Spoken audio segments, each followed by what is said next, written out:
In this episode, I'm joined by Paul Kingsnorth, who is an English writer and co-founder of the Dark Mountain Project.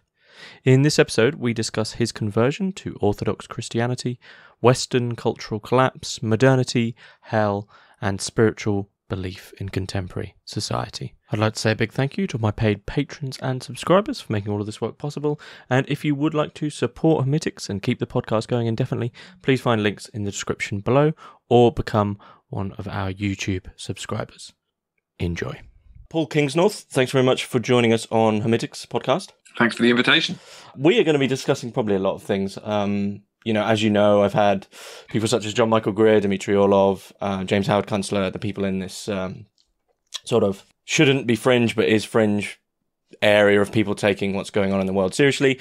I would include you in that in a sort of different way. I don't mean this in a strange way, but you're more quintessentially sort of British and perhaps more reserved in your take and a bit more nuanced than some of the other writers on the topics.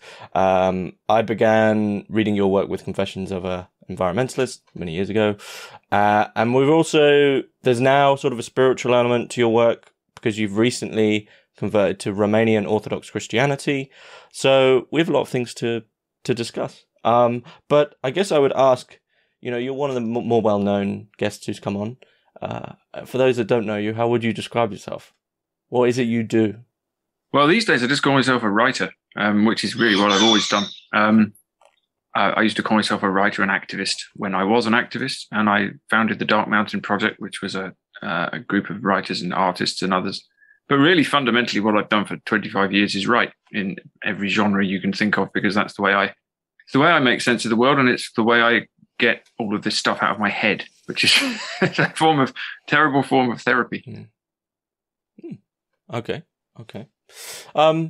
Yeah. I mean, before we jump in with the big topics, I do have to ask you the Hermitix question. You can place three thinkers, living or dead, into a room and listen in on the conversation. Who do you pick? Yeah, I had thought about this quite a lot, actually. There's too many. I think I'm going to choose G.K. Chesterton. Yeah. I'm going to choose Gandhi, and I'm going to choose Julian of Norwich. Julian of Norwich, the great English mystic, female English mystic, despite being called Julian, she was a woman.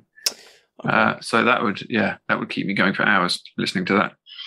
Was Chesterton's orthodoxy part of, for I think for many modern Westerners, Chesterton's orthodoxy and his apologetics are they make the leap, right? For a lot of people, was he a big part to play?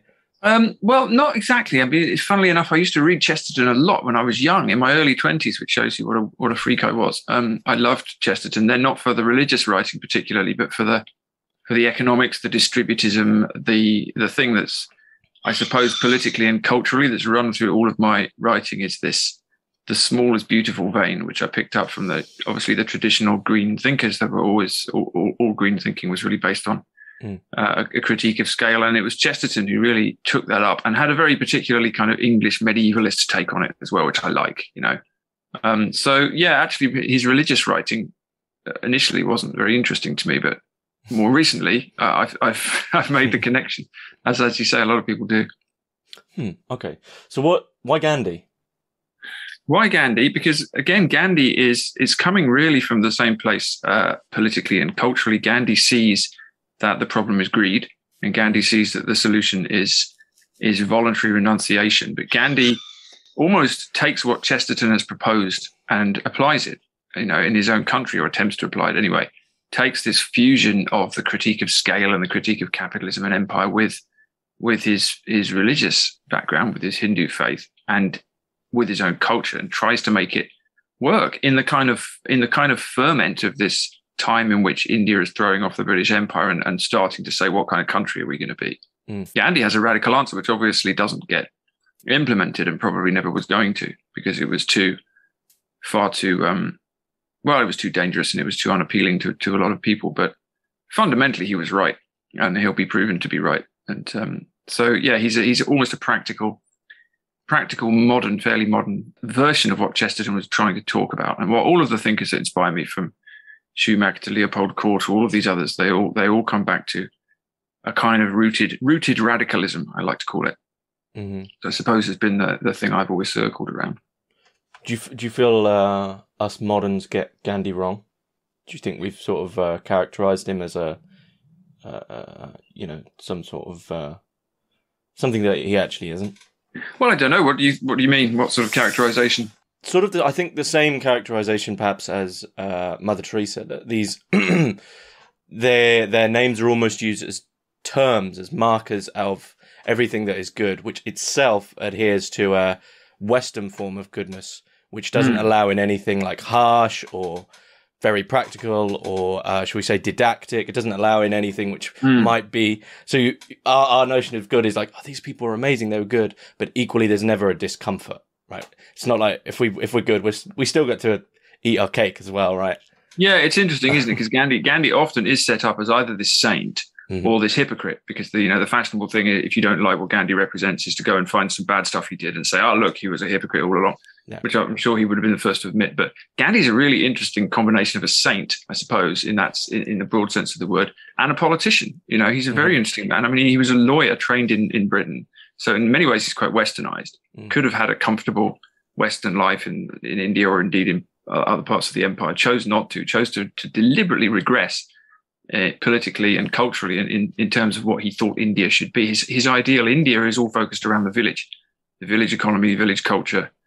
But he's a very, very cunning and clever politician. I mean, he managed to pretty much strong arm the British into giving India independence earlier than they planned. Not on his own, but certainly as part of a wider movement.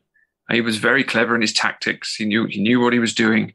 Very impressive character, very unusual. And yeah, absolutely. It's easier to look at people like that and see them as just sort of uncomplicated holy martyrs, or indeed just lying hypocrites, rather than looking at the fact that it's very, very rare to see anybody who tries to take a practical vision like that one and make it work in the modern world.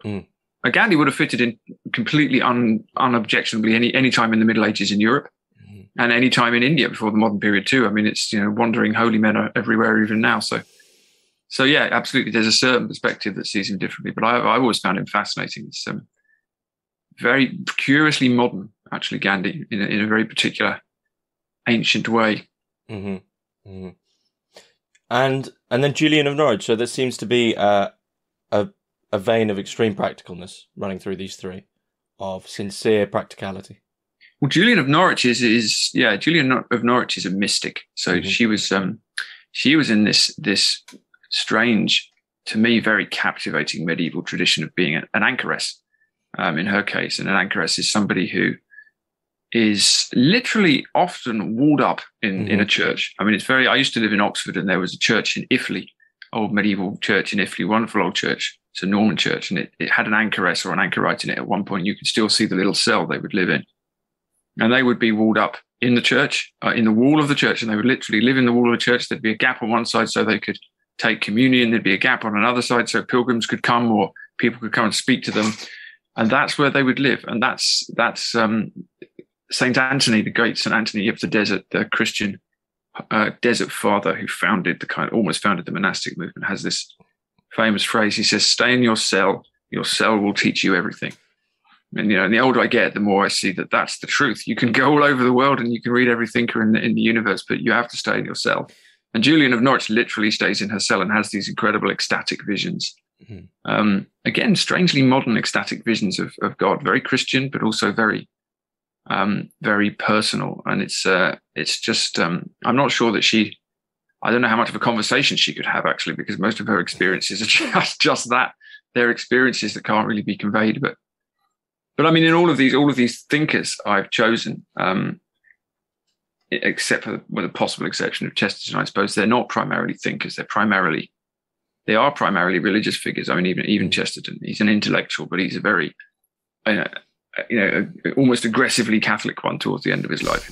It's absolutely central to what they are doing, and it's interesting. You said at the introduction that I had sort of become a spiritual writer and had become a Christian recently, which is true in one sense, but in another sense, I've always actually been a spiritual writer in the broadest sense of the word. It's not as if it's just something I've considered. I found a home that I didn't expect to find, but actually, I've always been really clear from the beginning of my writing career and actually from the beginning of my life in some vague way that I could never put a finger on, that the environmental struggle that I was involved in for a long time, and indeed all of this talk about collapse and civilization crumbling and all the rest of it, it's fundamentally a question of values, and it's fundamentally a question of culture. And culture is always fundamentally a spiritual question. What is a culture? What's it called around? It's always a religious question, and we hate that. In the modern world, we are deeply, deeply uncomfortable. Religion is supposed to be something that we got rid of during the Enlightenment. It was supposed to fade away. It was supposed to disappear because it was irrational. But it's not fading away. It's expanding. There are more religious people in the world than there have ever been. And meanwhile, Enlightenment materialism doesn't seem to be really delivering the goods very well, I think we could say. So there's always been a sense that even when I was a young activist trying to stop roads being built over hills or anything like that, there was a sense that this was a much bigger question than just a question of economics or politics. It was something very sacrilegious being done actually to the natural world and to us. Something really quite dark and nasty, and I still feel that. Well, I mean, plenty of writers have noticed, man abhors a vacuum, and the Enlightenment was just the next religion to come along. It has its own teleology, it has its own things that we worship, it has all that, it has its own gods. The only problem is that they have no fundamental truth to them. So you can basically just do what you want and declare it that thing. But I mean, okay, one question, I guess, to maybe really open up that, before we get into your own spiritual journey, just to stay with these thinkers, to sort of open up that absolute chasm between modernity and a sincere religious belief. We talk of, you spoke of sort of Julian of Norwich here as this living in the wall, right? Literally living in the wall of the church. But there's a sort of a tone perhaps of absurdity in relation to the modern world. Why do you think it is that, and of course I'm judging here, but the majority of modern people would read that, hear that, and just consider that absolutely an absurd way to live? It's because in any pre-modern society, and certainly this is true of medieval Europe, and it would be true of anywhere. You can look at an African culture or look at India. Obviously, we were talking about that in the context of Gandhi. Everything is called around God.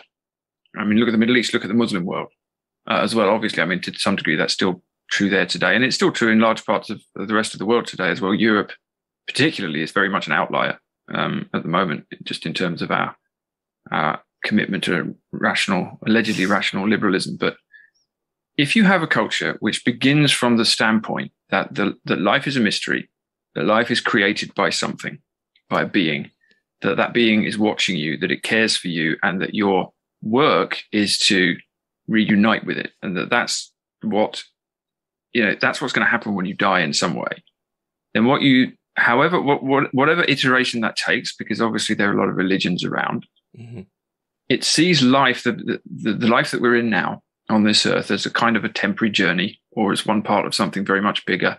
And it sees the material world as obviously real, objectively real in one sense, but also not the only reality. It sees any number of planes of different beings.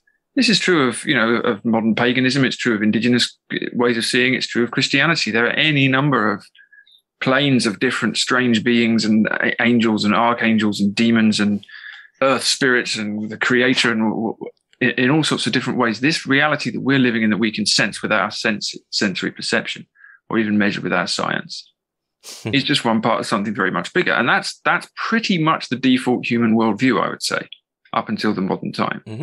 And so when you live in that world, what someone like Julian of Norwich is doing is dedicating her life to communing with that creator. It's worth saying that even in the Middle Ages, being an anchorite and walling yourself up in a church is pretty extreme behavior. It's not something that most people are doing. But it would be understood. Entirely understandable. And, people would go to that holy person, and they would be talking, there would be queues outside the cells of these people for advice and for consultation and for confession, whatever else it is, because basically the society is called around God. Society is called around the divine, however that's seen or measured or whatever claims there are. And the whole story of modernity, really, the more I look at this, the more it's almost been a kind of terrible realization in the last few years. I think before I became a Christian, I realized this. Really, we're living in a story which is based on the rejection of God. the whole of the modern world is really a rejection of the notion that there is anything beyond the material. And it's the scientific method, which very rapidly became, as you say, a kind of religion in itself. It very rapidly went beyond a method for measuring things and became this sort of God. The way we say trust the science now is very much like, you know, have faith in the Father, trust the science, which turns out to be whatever the establishment of the day is telling you the science is. Trust the science is almost the opposite of what the scientific method actually does. Yep. But yeah, we have built a culture that is based around the notion that there is nothing other than what we can measure and see.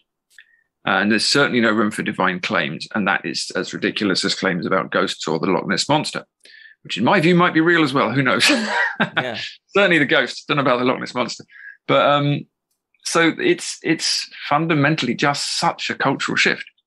It's such a cultural shift. And people who are religious today, especially in the Western world, this isn't necessarily as true elsewhere, I think are just living a kind of strange double life, actually, because you have to, in public, live as if religion was just something you did on a Sunday. But in your actual life, if you are, say, a Christian and you believe in the incarnation and the resurrection, or if you are, say, a Muslim and you believe that, you know, Muhammad is receiving this text from God, then that's the most important thing that's ever happened in the universe, right? There is nothing else that's more important than what is going on in the government of the day does not override that. And politics doesn't matter, and nothing else matters actually, other than the path that you've been given to try and reconnect with God again.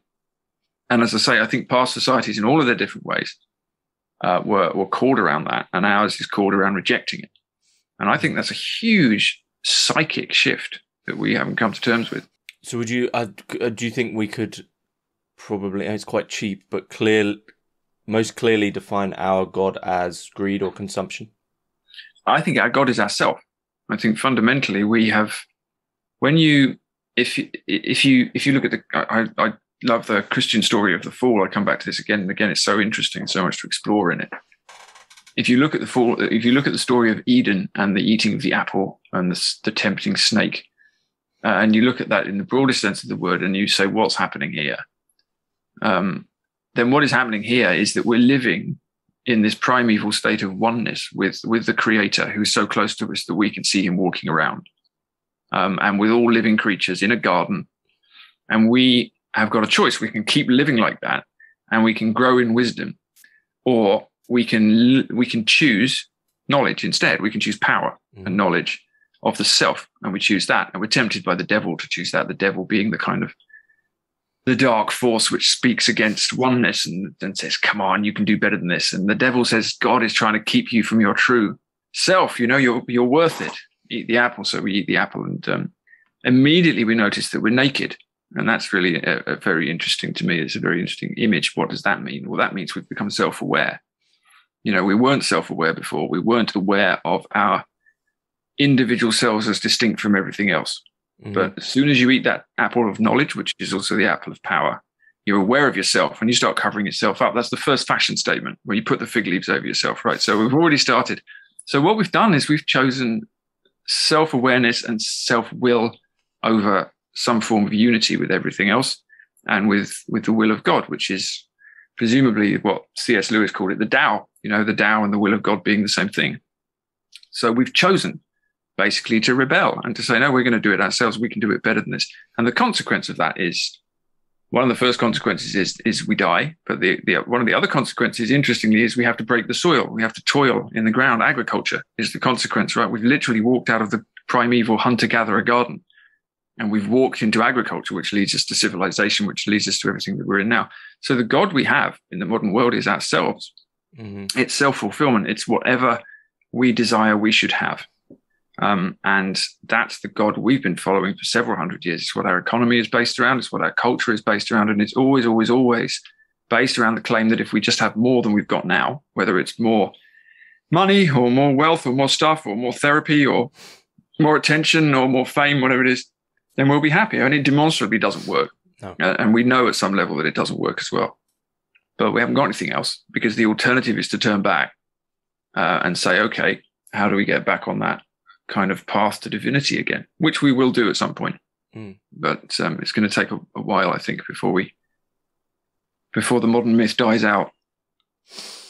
I mean, that's interesting because in that story of the fall, even those, we speak of that as if it's an era, those who ate of the fruit would at least have had knowledge of God, right?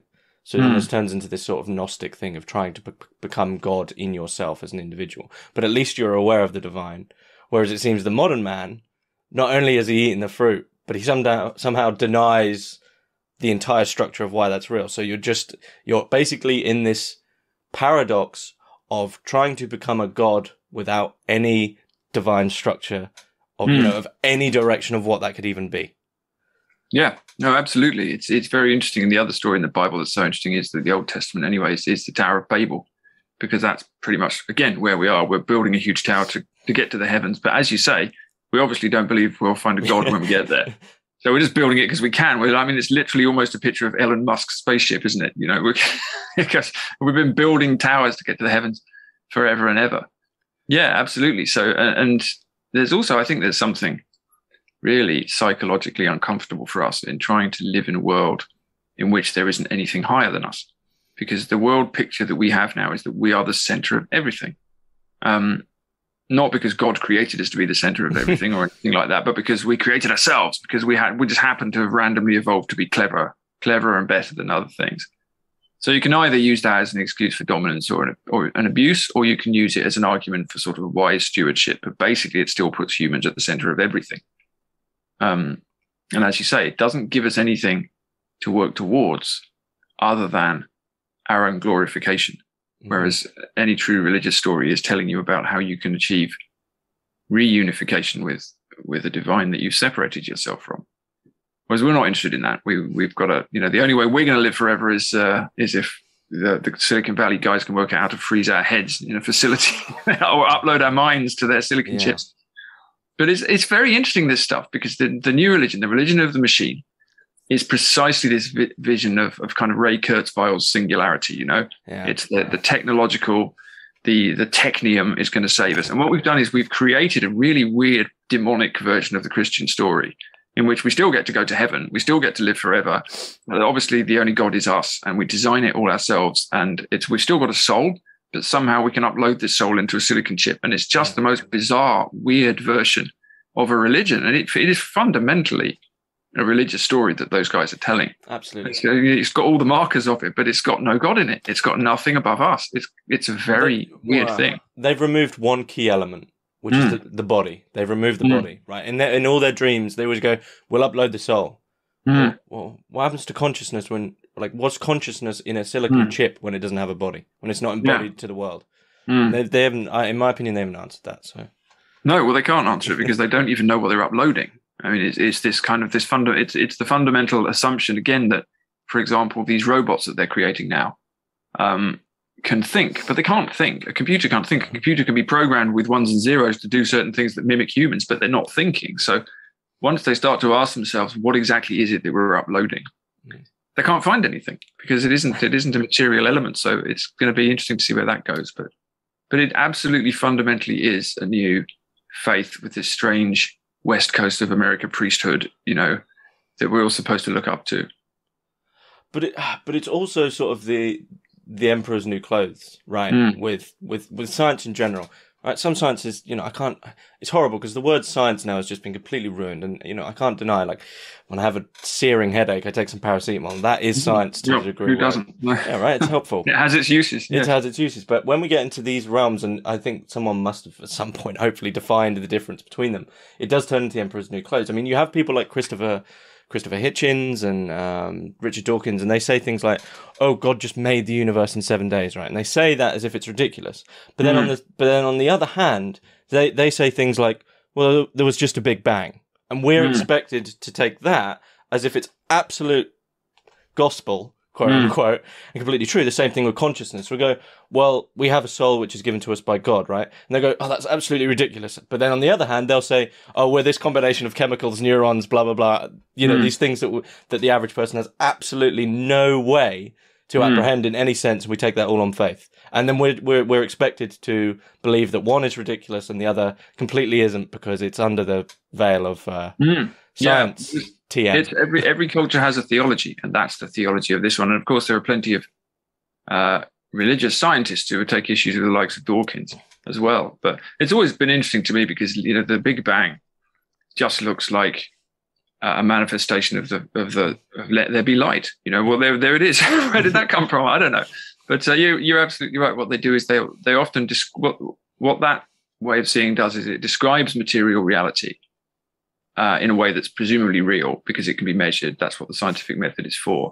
But as you say, it doesn't give you a bigger picture than that. So yeah, sure, you can stick your head into one of those brain scanning helmets and you can see which part of your brain lights up when you're in love.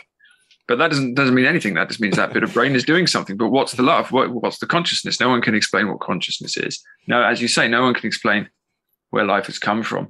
No one can explain what 96% of the universe is made of. That really interests me. Dark matter and dark energy, these two phrases that scientists have given to what the material that makes up 96% of the universe that they can't detect. So they've just come up with these phrases. Dark energy sounds really good, but all it means is we don't know what the hell that is.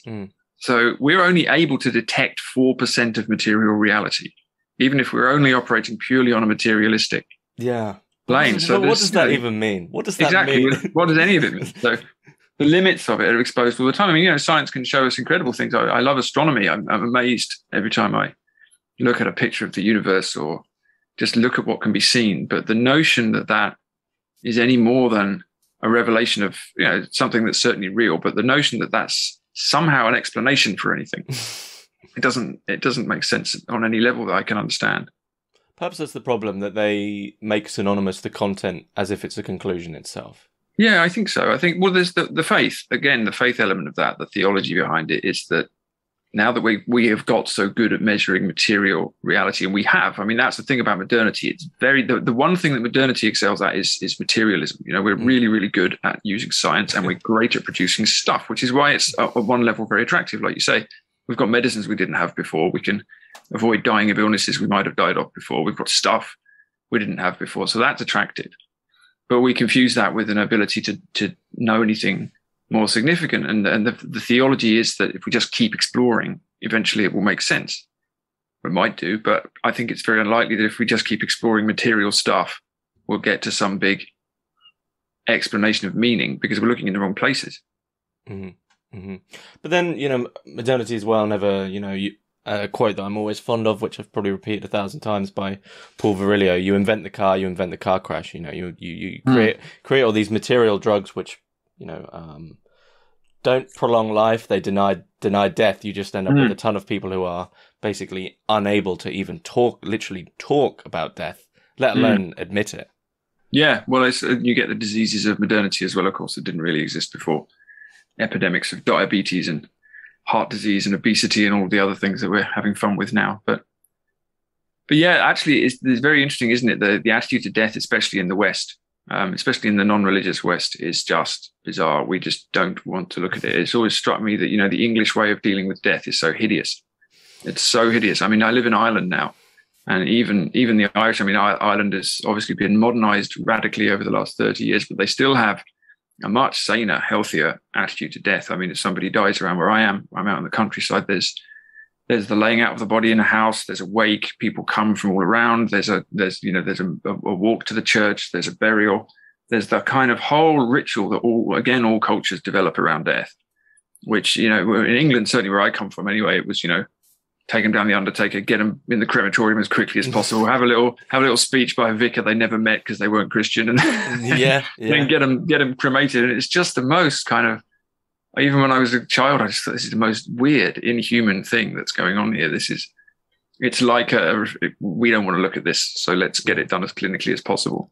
Some people sort of, I've heard, if they're really not religious and you sort of have one of these modern families where there's no real familial ties, people, they die in the hospital, they get sent and cremated, and you just get shipped, probably from Amazon, next day delivery of some ashes, and you think, ashes drone delivery, lovely. Get it done efficiently. Yes, why not? Yeah. Maybe they could scatter them for you as well. The delivery driver sort of lobs them at your door as well. Yeah, leaves them out in the rain. Yeah, that is, well, to be honest, I think we've probably talked that up now. It wouldn't even surprise me if Bezos did start doing that. There you go. That's only a matter of time. Well, ultimately, we won't have any ashes because we'll all be immortal. So that's true. That problem will be solved. Yeah, I've got Prime as well though, so hopefully I can skip. Cool. You might get a fast track to the uploading of your mind then. The Amazon Prime uploading facility.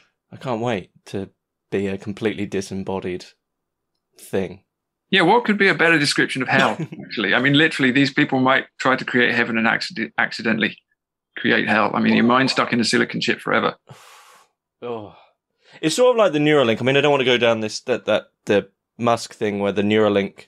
And you can have this chip in your head, which just gives you all the data, right? That's sort of like an internal Tower of Babel. But I think there's a great science fiction story there if that somehow glitched out and just kept repeating a song or something. I mean, that is hell. Yeah, you're guaranteed. Or someone hacks it, which obviously is the first thing that will happen. Hacks it? Yeah, your mind literally hacked. The ultimate mind hack. Yeah. Yeah, there are some good stories there. They've probably been written already. Probably. Philip K. Dick. But I mean, back onto the religious thing. So you sort of say that early on in your writing, you have a sort of underlying spiritual connection to nature, which doesn't, isn't fully, should we say, like outlined or quantified, if you want to use the modern word. But eventually, this crystallizes into Orthodox Christianity. Was there any specific reasons for this, or was it a matter of practicality, or what was it in Orthodoxy that you saw? Yeah, it sort of crystallized over a long period. I mean, I wrote an article on this for First Things magazine called The Cross and the Machine, which if anyone happens to be interested in knowing more, they could read, because I'm obviously better at explaining these things on the page than on podcast, which is why I'm not a radio host. But basically, I mean, I'm nearly 50 now. I'm 48 nearly next month. And since I was at least 40, I've had a very conscious kind of spiritual search going on. I mean, I think before that, as I say, I always had a sense that there was something that I wasn't. I mean, broadly speaking, I started off with this great passion for the natural world, which arose when I was a child. I used to spend a lot of time walking in the hills with my dad, and I had this great kind of Wordsworthian connection to all of the landscapes, especially the landscapes of northern England.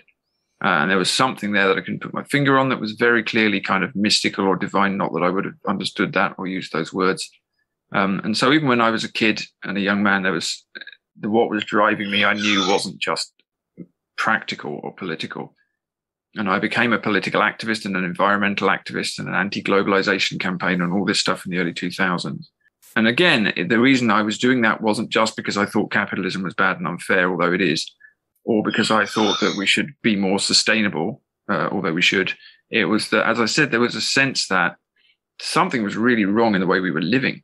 Our relation, and it crystallized for me through our relationship with the rest of nature. The fact that we had a culture that could destroy rainforests and turn them into toilet paper or plywood, and poison the oceans and all the stuff we're doing, and just either make excuses for it or look for technological solutions to it. And there was some deep sort of sense of this is very sacrilegious, although again that wasn't a word I would have used. It's just so obviously wrong, and I still feel that. There's something very spiritually, psychologically broken about a culture that can do that stuff all the time. I mean, not even to mention what we're doing to a lot of people as well, which is all it's all obviously tied up in the same box. So that was going on for a long time. And I sort of thought, okay, this is a spiritual matter. I'm going to have to do some searching. So I actually went on a Zen Buddhist retreat when I was 40. That was my 40th birthday present to myself. Did a week on a Welsh mountain with no electricity, with a lot of meditation. And it was a very powerful experience, actually. And I practiced Zen for quite a few years. And I still find it useful as a way of understanding the human mind and a way of seeing. But there was also something missing that was kind of, I suppose, rising in me, this sense of God, really, the unspoken word, the word we're not supposed to say. And the word that I used to be embarrassed about when I was a teenage atheist. But yeah, there was something missing, and it was God, I think. And I went looking for that then, because when you're a Western person and you come from a non-religious background, which sort of modern Western people tend to, certainly in Britain, you sort of go looking for God everywhere but Christianity, right? Because we're inoculated against it, right? Yeah. We've all got. Certainly, I grew up in schools with assemblies and preachings from vicars and all this stuff, and I had no interest in it at all. It was all rubbish, and I thought, it's got nothing to do with me. And it's fun to intellectually pick it apart and show that it's all nonsense and all that stuff. Precisely because it's our own heritage, we're completely inoculated against the Christian faith and what we think it is, right? What we think it is. And also partly because it was so tied up with power and that notion of what was wrong with that. So yeah, you go looking everywhere else. So I looked in Zen Buddhism, and then I started looking in sort of neo-paganism, and I studied mythology, and I did sort of vision quests on mountains, and then I joined a Wiccan coven. That was good. I became a witch, got myself a cloak. That was great. Bit of magic for a couple of years, and then literally things started happening to me which were weird and inexplicable. I started having dreams with Jesus in them and stuff, and then I felt like I was being literally physically taken out of this witchy environment I was in because I shouldn't be in it. And I kept getting emails from Christians, random emails from Christians who wanted to do writing courses or tell me something about something they'd read. And I thought, what the hell's going on here? And it felt like I was being pursued. There's this very famous, I think, 19th century poem called The Hound of Heaven, which is about being pursued by Christ. He just comes and gets you. And he says, right, enough of this nonsense. Come and let me sort you out. And so that felt like it was happening for a long time, and I was denying it. I didn't want to be a Christian. I didn't like Christians or the church or what I thought it was. But eventually I had to give in. And when I gave in, I thought, okay, well, if I'm going to be a Christian, I need a church. What kind of church do I want? Because there's a lot of them. And I couldn't. I felt in the end, to cut a long story short, that what I found in the Orthodox Church, of all places, the Eastern Church, was a very old version of the Christian faith, probably the closest one to the old apostolic tradition, with an incredible mystical heart that you just don't see in Western Protestantism at all. It's all gone. I mean, the Protestant Reformation, one of Chesterton's big points, the Reformation basically destroyed the West and destroyed England because it ripped the heart out. Once you destroy the monasteries, and, literally through the Middle Ages, you have monks in the monasteries in the chantry, which is a particular building in a monastery, and they're chanting for the culture that they live in. They're chanting for the people. They're praying for all of the people all the time. And the Reformation destroys them, right? So you could say that we're all kept alive by these chanting monks through the Middle Ages. And when you sell the monasteries and give all the money to Henry VIII so he could buy another wife with them, then you've destroyed the heart of the culture. So Protestantism, even though I'm English, ought to be my faith, but it doesn't have the monks, it doesn't have the mystics, it doesn't have the reaching out. It just has sermons to a fundamental degree, I think. Mm-hmm. And so, what I found in Orthodoxy is a faith that really has this incredible mystical heart to it, and it's very ancient and not unchanging. Things change, but they don't change very fast, and they don't fundamentally change. I ended up in Orthodoxy because I discovered that the only Orthodox monastery in Ireland, which is about a year old, has opened up about 40 minutes from my house, and it's run by Romanian nuns. So I went along after a while, and I thought, oh, goodness knows what this is going to be like. But they were extremely welcoming to this strange Englishman walking in. And I met a priest there, and then eventually ended up being baptized in the River Shannon on a very cold day in January, which I managed to survive. But yeah, if you told me 2 or 3 years ago that I would end up being an Orthodox Christian, I would have probably, I don't know how I would have reacted.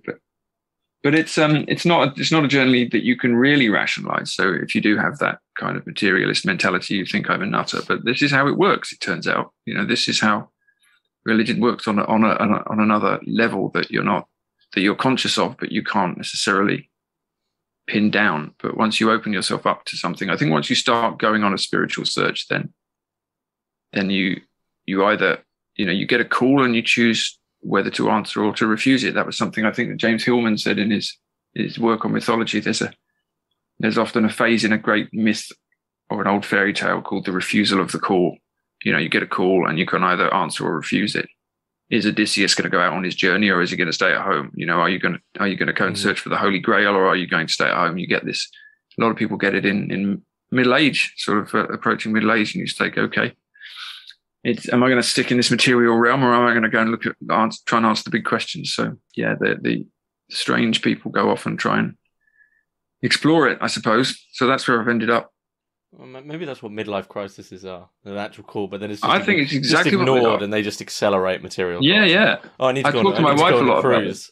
Yeah, sorry. Yeah, or buy a red sports car and have an affair with your secretary. Or that's the traditional way of dealing with it. But traditional. The traditional. That's the only tradition we have left. The only tradition we have left. Buy the sports car. I talk to my wife about this a lot because my wife is from an Indian family, so she's actually Sikh. She grew up with the Sikh religion and didn't really practice it much when she was younger, but she's come back to it in midlife too. And we were talking about this just the other night. Yeah, the midlife crisis is basically the point in your life in which you get confronted by your mortality.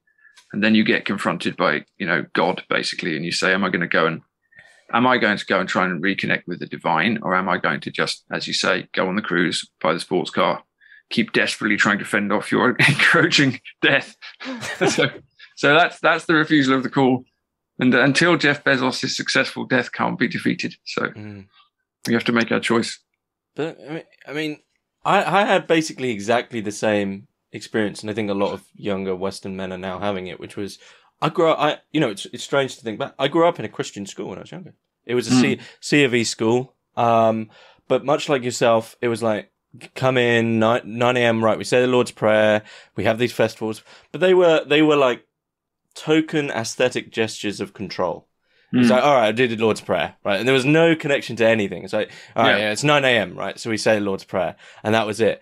And eventually, Church of England came to represent what Christianity was to me, and how that was taught in religious studies class, which was, there's a big man in the sky, right? Which is like the utterly awful, like Simpsons-esque overview of what religion apparently is. Yes. And you end up basically understanding Christianity as something which absolutely is not Christianity. It is a modern C of E, like veneer of, I don't even know, some no, I don't know. Dying. I don't know. I can't even describe it. Something that's already dead. It's interesting. I mean, I used to say the Lord's Prayer in assembly as well, so I still know the Lord's Prayer. I memorized it. But no one ever explained to me what the hell it was. I didn't even know till I went back into the church that actually it's the prayer that Jesus had taught his disciples. I didn't know what it meant, really. You just sort of say it. And when you start to read it in each line, you go, okay, right, yeah, this is what's going on. But as you say, yeah, that's the traditional kind of state church teaching in England, and it is already dead. It was already dead when we were young. And it's very much big man in the sky. His son turned up 2,000 years ago and wandered around and told everyone some stuff gave them some parables, and then died. And no one can really explain what the crucifixion was either. But then he came back again, but then he went off again. And then now you have to do what you're told, basically. That's That's and then it'll be fine. Then you'll go to heaven, but we don't explain that bit either. And it's, I think it's, this is what happens if you try and take a faith and you strip its mystical heart out, and then you try and ally it with the state and you sell it to everybody. And it doesn't mean anything. So I guess it's the problem of it's education in the postmodern world not having the courage to treat something sincerely, right? So they always have to treat everything at a remove. So it's like, we've got to deconstruct it. It's like, oh, you could believe this. You know, this could be real, but also we have to attend to this like anthropologically. So as a young person, you're sat there like, well, what? I don't know what the hell's going on, right? Yeah. I mean, I think it's tied into a bigger problem in Western culture, which I think, might even be the root of the bigger problem in Western culture, which is the people running things don't really believe in their culture at all. They've all lost faith in it, right? So if you look at the sort of culture war and the cultural breakdown in the West, it seems so much to me that we've got this rotten establishment that just is either trying to take everything apart just because it's fashionable, or it just doesn't have any faith in what it is. And that's true of, I remember in the 80s, there was a famous Bishop of Durham who decided that Jesus wasn't, I don't know, I think he wasn't resurrected or something, or he wasn't born of a virgin or whatever. And we basically had a bishop in the Church of England who said that, the whole thing's not real, but let's do it anyway. Since then, there have been quite a lot of them. And I should say, by the way, I know some good, very good Anglican priests and things who are really, really, doing it properly and trying to keep the church alive. So there's lots of great people in the Anglican tradition, but the actual sort of the hierarchy seems to be full of people who don't even basically really believe it anymore. And you can, like you say, you can sense that. That. So you know what? You're not going to go and give your life to somebody who isn't even sure whether it's a metaphor or not. You want me to follow Jesus, but you don't really want to, for political reasons, tell me that your faith is better than anyone else's, or even whether it really happened, or so, what is it you want me to do again? Yeah, I mean, there was an article recently about Harvard's new chaplain is an atheist. Oh yes, I think I saw that. Yeah. And I think the article, the title is "Harvard's new chaplain is an atheist, and that's okay." That was probably in the New York Times or something, was it? Yeah, it was exactly the New York Times. Of course, it was good.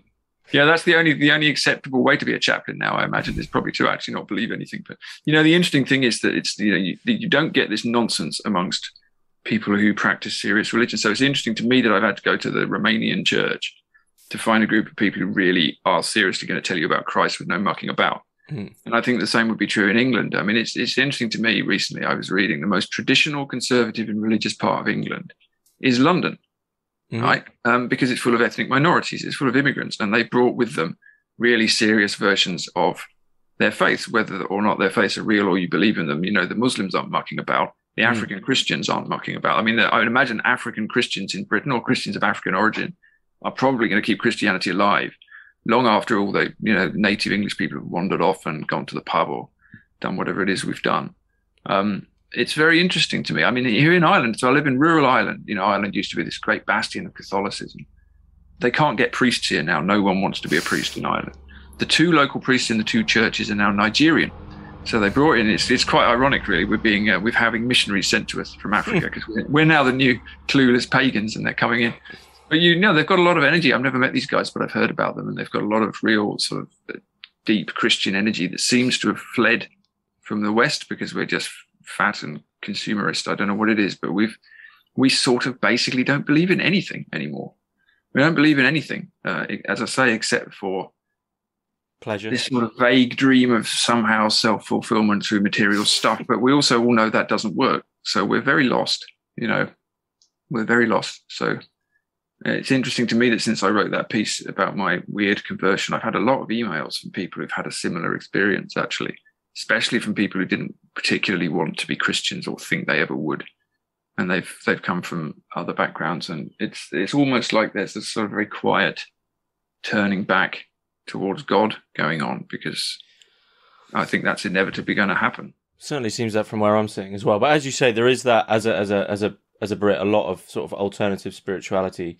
Ironically, Christianity is the last thing you come to. But as I say, I think it's because in the sort of traditional rebellion against your parents, probably you push back against it because it was there for them in their sort of, you know. But you eventually realize that the Christianity that you were like, well, I can't be Christian. That's ridiculous. Really isn't Christianity at all. No. But it's interesting you say about, you know, African Christians sort of keeping it alive. And I think that's probably where a lot of Islamophobia springs from in the UK, is that it's not really to do with them themselves. It's to do with the fact that modernity has absolutely nothing to offer them. Right, as you say, they take it seriously, therefore they immediately have something that's always going to be more important than the modern world, which is absolutely abhorrent to the modern world.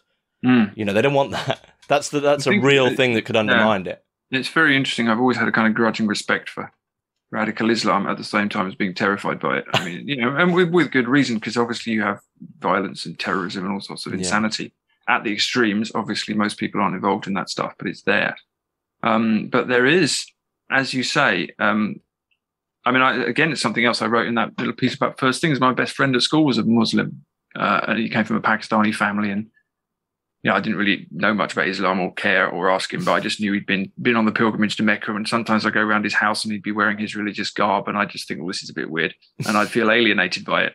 But yeah, absolutely, you just thought you looked at this family and you thought, right, this is very serious for them, and they weren't making a big show of it. They were just, this is what they do, right? They're very, very true, and this is true of my wife's family as well. As I say, my Sikh family.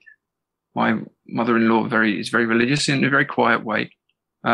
She's often down the Gurdwara. She prays a lot. It's very central to her life. And I think we do find that very threatening. I used to when I was younger. You know, it was like, what is this weird stuff? Let's get rid of it. Why aren't these people becoming secular like us? And I think the more kind of decadent and messed up our consumer culture becomes, the more incentive people from more traditional backgrounds have to really try and do their thing properly, you know, because as you say, if you have a strong faith, it just overrides anything in this little plane. You know, you're not going to stop practicing your faith because the government says so, or because, you know, I don't know, you could get a better job if you didn't do it or whatever. It's the most, if you take it seriously, if you take any religion seriously, it's the most important thing in the world. And if you don't take it seriously, then there's no point doing it. I mean, that's fundamentally where it comes down to. It's not something you can sort of try and do on a Sunday morning. You know, it doesn't. It has to. It reshapes you. Actually, it transforms you. If it's not transforming you, then it's not. Something's wrong with it. So it's a radical thing. I feel it transforming me slowly, more slowly than I'd like it to, but it does do that. You know, and any practice does that. So yeah, who knows? Maybe we'll be saved by immigration. from countries with real religion. I don't know, but it's interesting. It's interesting to see that. Yeah, I guess, but in a paradoxical sense, I mean, I can't remember who said it. I've read before a quote from someone that said, "Hell is the best place to find Jesus," right? And maybe the modern world will eventually be a helping hand, because I've noticed people younger and younger have quicker and quicker access to basically every kind of accelerated hedonism possible, right? By the time you're 18, you've lived the life basically of historically that of a king. You know, you've traveled the globe, you've had every kind of rich food, etc., and quicker and quicker people are, you know, getting to the terminus of hedonism and realizing that I'm still absolutely lost. So perhaps in the modern world, maybe we need to just accelerate it, and people will. Well, it's going to accelerate itself anyway. So there's no. I think it's very interesting. Yeah, it's there's a great piece of advice. I think it was from Saint Silouan of Mount Athos. His disciple was Saint Sophrony, who founded an Orthodox monastery in Essex, actually, the monastery of St John the Baptist. And Saint Sophrony was on Athos, and he was just having a terrible time, and he was just his faith wasn't working, and he didn't think he was losing it, and he prayed. He went through this enormous period of prayer for hours and hours, and he says he got this message from God, which was, "Keep your mind in hell and despair not." And it was very interesting, actually. It's like, yeah, of course you have to go through this. What did you think it was about? You have to go through this to come out the other side. So absolutely. I mean, it's also interesting what you said about rebelling against your parents, because, you know, a few generations ago, people were rebelling against their kind of traditional Christian parents. Well, now their parents are all liberal hedonists, you know. So how are you going to rebel against them? And it's, as you say, it's just so empty. I mean, the stuff that, the horrible stuff that children have access to as well. I mean, the horrors of kind of internet porn for 10-year-olds and stuff. It's just the most. I've got children, and luckily they don't have smartphones, but it's just the most horrific thing. And at some point, as you say, people are going to get glutted with this stuff very quickly, and they're going to say, what is this, and what is there that's bigger than this, and that gives me an alternative to it. But I do think now, and again, I would have been horrified to hear myself say this even 5 years ago, probably, but I think we can't live without God for very long. Actually, I really think we can't live without God, without some connection to God, without some desire, without some pathetic stumbling attempt to live in a good way, some good relationship. I think we just go mad, actually, which might explain what's going on in the West at the moment. And we're just literally going mad because we've decided that we can live, as you say, this life of kind of mad hedonism, which has the side effect of changing the climate and creating a mass extinction and destroying life on Earth, you know, just so we can have a good time. And still creates billions of people living in slums at the same time. So but yeah, these are the consequences, you know. These are the consequences. I think it's Philip Sherrard, the Orthodox thinker, wrote this great book called The Rape of Man and Nature. I call it a great book. It's a depressing book, but it's from an Orthodox perspective. But he basically says in there at some point, he says, look, our punishment is having to live in the world that we've created. Right. So our punishment for this rebellion against God, or this attempt to create ourselves to make gods of ourselves, is we just have to live here now. That's we made it, so now we have to live in it.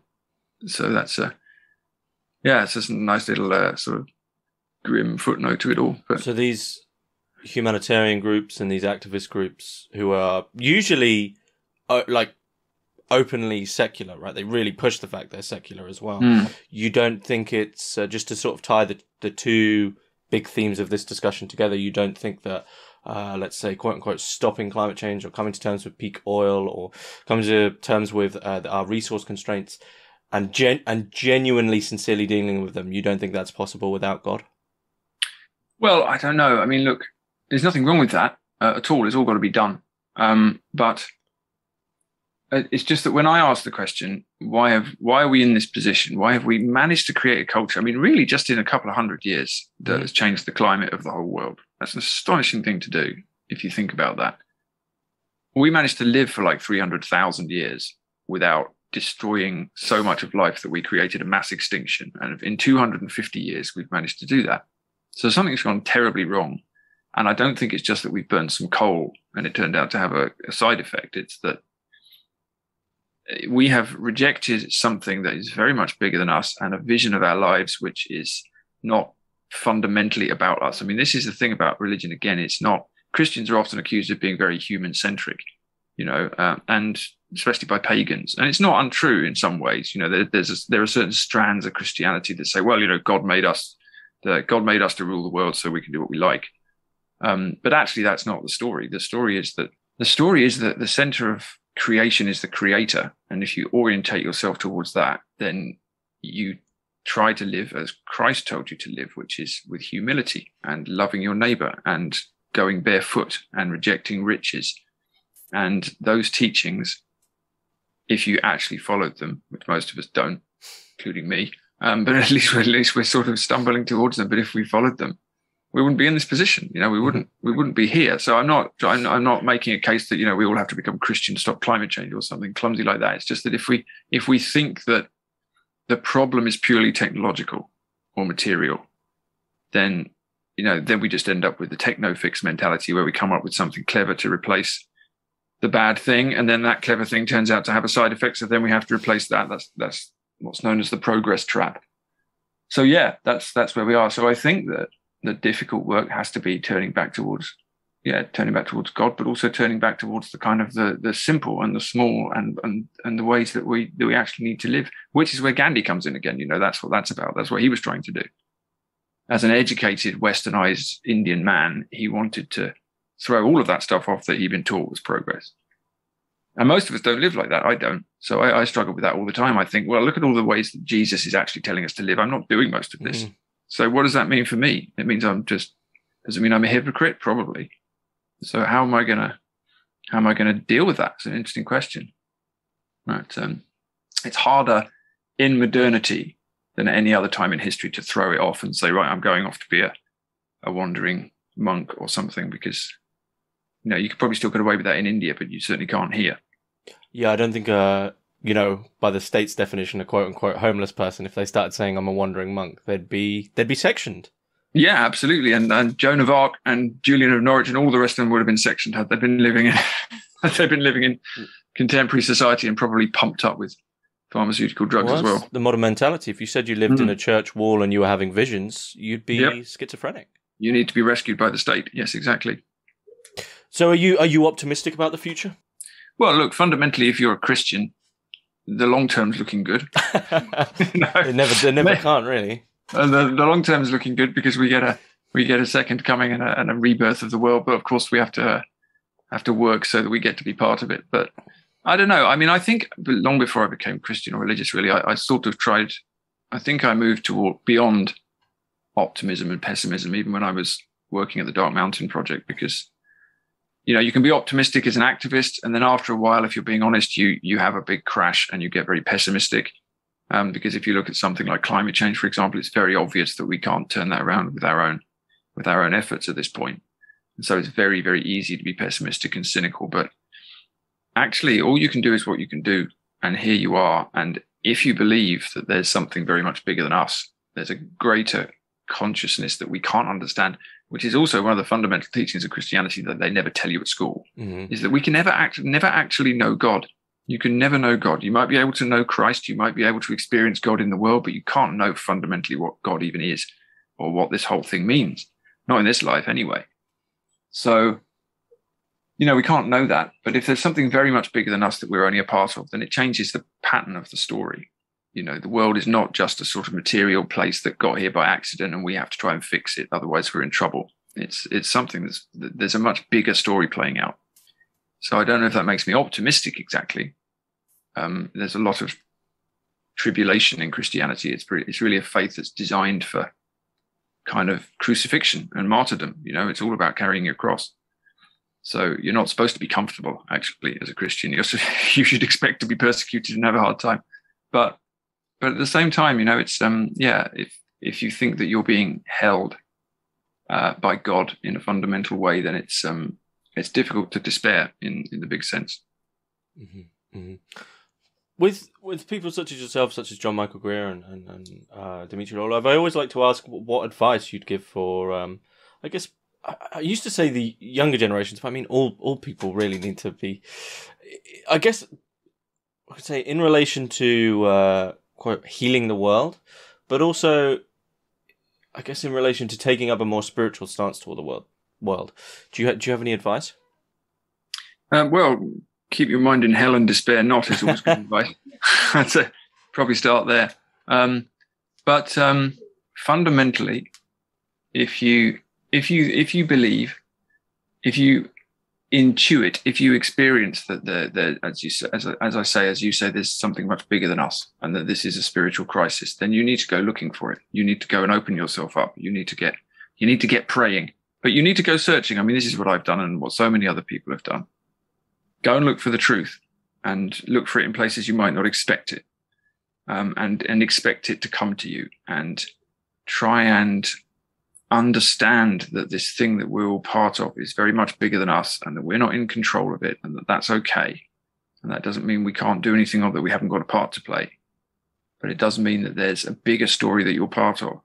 And if you think that's true, go out and find someone who can tell you that story properly, and watch out for the false prophets, because there's a lot of them around, literally trying to make profits from their prophecy. But just go out and go searching, do the reading, go and talk to people who spiritually you respect. Go and, as I say, look in places that you might not expect. Go to a liturgy in a church and see what happens. Go and open yourself up to it, because I do think that there has to be, and there will be, a big turning back towards a vision of the world that's called around faith, actually, and called around the divine, because that's what the world is, I think, fundamentally. And we're going to resist that kicking and screaming all the way as a culture. We're going to fight that until the day we die. But this culture that we're living in is spiritually as well as ecologically unsustainable. Mm-hmm. And I think that's probably the big lesson I've learned. Sustainability is not just about replacing the fuels in the ground or not using them. It's about having a culture that's built for the human spirit, that can actually nourish us and last and teach us the truth. And we haven't got that. So we're going to have to rebuild one. But then looking at that from another angle, that's quite an exciting project. Let's go out and rebuild a culture that actually reflects the divine reality of the universe. That's a several centuries long project probably, but we could get started. Give us something to do, wouldn't it? Yeah. Or we could go on a cruise. Yeah. I mean, which has never appealed to me, I have to say. Even if I was going to choose an act of hedonism, that wouldn't be my first choice. Okay. And you're currently writing at the Abbey of Misrule on Substack? Yes, I'm doing a couple of an essay every couple of weeks. I'm trying to sort of, I'm blabbing on about the sort of stuff I've talked about here, really. I'm trying to explain what I think this culture is, and where it's gone wrong and where we go next. So pretty much all of the stuff in the world, really. But it says, again, as I said earlier, with all my writing, it's as much as anything, it's me trying to explain things to myself.